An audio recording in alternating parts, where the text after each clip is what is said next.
Hi, I'm Evan Crawley. Hi, I'm Travis Lazarczyk, and today for Gridiron Gurus, we're on the 2-cent bridge which crosses the Kennebec River between Waterville and Winslow, Evan. Which we're looking at the battle of the bridge this week between the two best teams in Eastern Class C, Waterville and Winslow, both teams 6-0 coming into this game. Yep, this will be the 86th meeting between the two teams. I know you wrote last year, Travis, leading up to their Eastern C final game, that might be the biggest game in the history, or one of the rivalry. And this one certainly has got to be up there as far as important meetings go, with both teams undefeated. Yeah, talking to some people who've been around the rivalry for a while, nobody can really remember if they've ever met when both were undefeated. If they have, it's been, we're looking way back, decades. So we caught up with some of the Waterville captains to talk about the game. Dan, what does playing in the Waterville-Winslow game mean to you? It's a good way to represent your town. It's a good rivalry. It's not one of those bad ones, so it's always good to see the other team from across the bridge. There's a lot of respect that goes, and it's always a good game. So, what are some of the keys to beating them? Containing Happers will be a big one, and then controlling the line of scrimmage will be the other one, which I think that we have a good shot at doing. What are you guys doing well right now? We're running the ball really well. We're coming together really well as a team. It's a good team to be on, so I'm glad to be on this team. Corey, what's it been like this week, just getting ready for this big game? Just preparing a lot. Winslow's just a fast team, so we're just trying to keep up. Special teams is our focus this week too, because we know they're explosive there. What do you feel like you guys are doing well? Running the ball. I mean, we run the ball solid every game. In our pass games, it's better than everyone expects. We can throw the ball too. Alex, what does playing in the Waterville-Winslow game mean to you?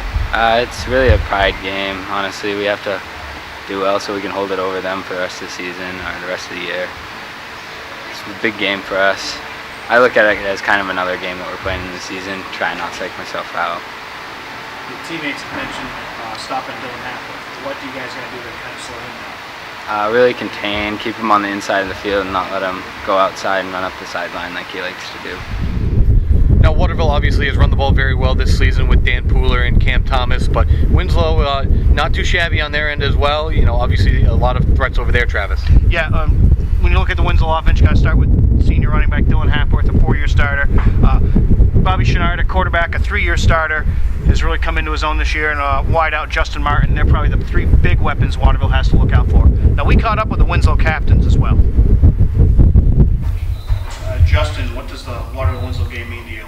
Well, it's a big game, biggest game of the year for every year pretty much. Biggest rivalry in Central Maine, so it's a great game, and it's going to be a really tough challenge, but we're up to it, and it's going to be fun. When you look at Waterville, what stands out? What do you guys got to focus on? They have a really big line, and they're a lot bigger than us, but we just got to outquick them and really stop their run game and really just get around it. What are you guys doing well right now? We're running the ball pretty well, but we just got to keep working on that and get some passes in there and help us out. It's got to be good to have a tough game leading up to this like you guys had at Foxcroft. Yeah, it was a great game. We said no trap game all week, and it's almost what it was, but it was a really good, tough inning game. Helped us out for this big game coming up. All right, thanks for your time. Bobby, what does this game mean to you? It's definitely the biggest game of the year. Brings it all down to who's going to be first for Class C East, I think, and it's definitely going to be big going in playoffs, get that first round bye for whoever wins. So, where have you seen your team improve over the year? Our line's done a really good job all year of picking up blocks. They really out-hustled everyone that we played so far. Running backs doing a good job finding the holes and just picking the spots and breaking them loose. What does Waterville do defensively that you got to watch out for? They got a big line up front. They're good at stuff in the run game. Linebackers are pretty good at reading what goes all around, and we just got to pick up our blocks, and hopefully we'll be able to stop that. Dylan, what does playing in this Waterville-Winslow game mean to you? Just bragging rights. It's another game. It's not the end of the season yet, but it'll probably decide first seed. What does Waterville do well that you guys got to watch out for? Run game, but we don't want to get surprised if they throw a few passes in there. What do you feel like you guys are doing well? I feel like we're starting to pass a lot better, and things are just starting to open up in the pass game. Helps the run game definitely when we can pass well. Thanks. Now, the battle for the bridge is obviously one of the biggest games going on this weekend, but a ton of huge games in the PTCB. Coney hosts Greeley, 4-2 teams in opposite divisions, both fighting to get up into the upper echelon and one of those top 2 seeds in their respective divisions. Gardner-Skowhegan kind of at the other end. They're looking to, both those teams still fighting for a playoff berth, and the winner of that will certainly have the inside track into that. But the game everybody will be looking at, Travis, is certainly Lawrence-Brunswick. Yeah, Lawrence is going to Brunswick. They're both 5-1, tied for the top spot in the PTCB right now. Winner's going to have not an automatic berth to the number 1 spot, but the inside track at the number 1 seed in the upcoming playoffs, and at least a good chance at one of those 2 byes. It'll be interesting to see if Lawrence can contain the running game of Brunswick like Mesolonsky did last week in handing the Dragons their first defeat. And also in Western D, it was kind of turned upside down this week.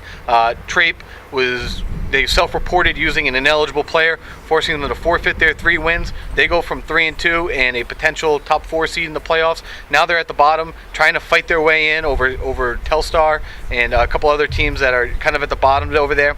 So there's a lot of still to be determined, and a number of big games in Western D as far as playoff seeding goes and who's going to get in. And also in terms of playoff seeding, MCI, correct, Travis? Yeah, in Eastern D, in the LTC, MCI at 6-0 can clinch the number 1 seed overall heading into playoffs with a win over Orono on Friday night. For all these games and much more coverage, please log on to www.centralmaine.com and also pick up the Kennebec Journal and Morning Sentinel newspapers. And also please look into Munzing Media. They will be at Lawrence-Brunswick this weekend as well as Winslow-Waterville. That's it for us this week. We'll see you next week on Gridiron Gurus.